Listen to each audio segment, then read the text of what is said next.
Another great day on the veranda. So let's go tableside and see what I'm working on today. Now it's time for us to make our little baggie. So for me, I'm a silicone user, so that's what I'm using it for. But I understand some people use it for thin set and such. So we have our gun at the ready. I haven't taken the end bit out because that was yesterday. And remember I said you can just pull out the end bit and generally it'll just come away. Sometimes it doesn't, and that's just like having a lid on it. So what I then do is just give it a little squeeze to make sure it's not all gummed up, and you can see that's going to come out quite easily. The next thing you need, of course, is your little baggie. Avoid sandwich bags because they're too thin. And what will happen if you put a lot of glue in, it'll pop and you'll end up with glue all over your hands, and you'll also have it'll be just go push like some sort of crazy pudding out of your hand, and it'll just make a terrible mess. So 100 by 115 mm. I quite like this size because I can manage it really well.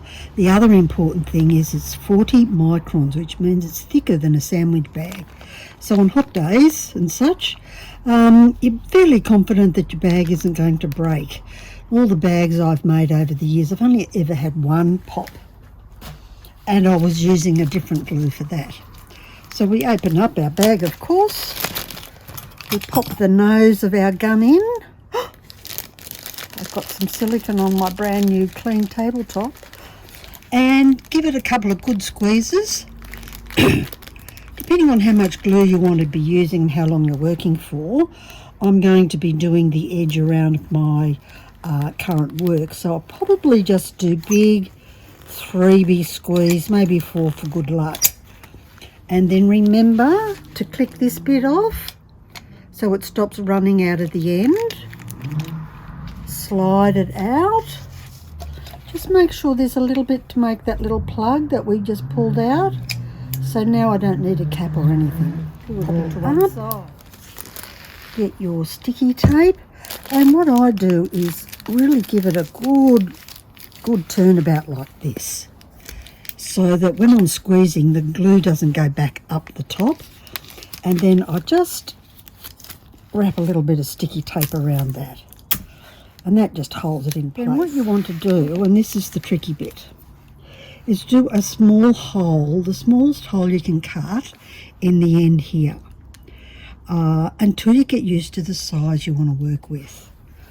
So with a pair of scissors,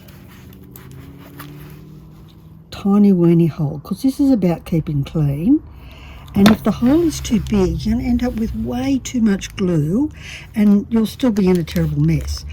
If your hole is too big, then you can fold it over and tape it, come back to the other side and have another go. So here we are, all ready, and squeeze it out the end. Let me see how I went. That's fairly large for me. It'll do me for my tiles. So if I had some left over, I would get one of these little bags here, and I would squeeze the point quite hard, squeeze as much glue out. Then I would fold this back and pop it in a container for safekeeping for tomorrow. Sometimes this stuff will dry off and come out like gungy thick bits, and you can just pull them out. Okay, so let's get to and see how I'm going to use this little baggie.